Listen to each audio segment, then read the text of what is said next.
உலக மகாரிஷின்னு சொல்லக்கூடிய அவரை அனுப்பி வைத்தோம். அதை நாடு கொடுக்க மறுத்தான். மூன்றாவதாக என் மாமன் சொல்லக்கூடிய பரந்தாமனை அனுப்பி வைத்தோம். ஆனா நாடு கொடுக்க மறுத்தான். என்ன சொன்னான்? காடாண்ட பாண்டவருக்கு காடு தான் சொந்தம். அவன் குண்டூசி நாடத்துக்கு கூட இந்த அஸ்தினாபுரியில் இடம் கிடையாது என்று சொல்லி தாயே கங்காதேவி அம்மா நாடு இல்லை என்று சொல்லிவிட்டான். மாமன் யோசித்தார். துரியோதனா உனக்கு வேணாம் உனக்கு வேணாம் 18 நாள் உதயம் வைக்கலாம். 18 நாள் உதயத்திலே யார் வெற்றி பெறுகிறீர்களோ அவருக்கு நாட்டை ஆளலாம் அப்படின்னு சொல்லி மாமன் கட்டளைக்கு துரியோதனன் சம்மதித்தான். நேற்றோட 17 உதயம் முடிந்தது. துரியோதன படை அத்தனையை மாட்டது. எங்களுடைய சேனையை மாண்டு இருக்கிறது. உண்மை. 8ஆம் நாள் உதயத்திலே என்னுடைய யாரு மகன் என்னுடைய மகன் சொல்லக்கூடிய அர்ஜுனனுடைய மகன் அரவான் மாண்டு மடிந்தான். உண்மை. 13ஆம் உதயத்திலே அபிமன்னன் மாண்டு மடிந்தான். சேனைகளை மடிந்திருக்கிறது. நாங்கள் கஷ்டப்பட்டது கிடையாது. இருந்தாலும் தாயே நன்றி கட்ட துரோகிக்கு நாங்கள் குரு பெரிகள் சொல் பிரகாரம் கட்டுப்பட்டு இந்த 17 நாள் உதயத்திலே வந்திருக்கின்றோம். இங்கே பார்த்தால் பிணவரைக்குள்ளே நுழைந்து தேடி பார்த்தேன் துரியின் கிடையாது. இந்த இடத்து பிணவரையை விட்டு பார்த்தால் பின்னோக்கி சென்றிருக்கின்றான் கங்கை கரைக்கு.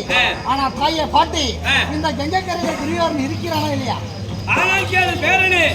எப்படி என்றால் இப்போது பார்த்தால் குலம் ஒரே குலமாக இருக்கிறது. ஒரே குலமாக இருக்கிறது. நீயும் எனக்கு பேரனாக வேண்டும். துரியோதனனும் பேரனாக வேண்டும். என்னால வந்து அவனை வெளியே இழுக்க முடியாது. உன்னால முடிந்தால் அண்ணவரனை எடுத்துக்கொள். காடாண்ட பாண்டவருக்கு தாகத்தை தீர்த்த தாயினி. நாடாண்டவர்களுக்கு தாகத்தை தாத்த தாயினி. எனக்கும் தாய் உண்டு. துரியோதனனுக்கும் தாய் உண்டு. ஆனா துரோகம் செய்யாதம்மா. நான் செய்யவில்லை. ஏனென்றால் என் இடத்துல வந்தால் என்னால மீண்டும் எடுக்க முடியாது. அனுப்ப முடியாது. குளத்தில் இருக்கிறார். நீயோ இழுத்துக்கொள் பாப்போம். சொல் பிறகு துரியோதனன் கிடையாதா? கிடையாதா? ஓகே கதை எடுத்தான் பீமசேனா.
அண்ணா புறப்பட்டா வெளியே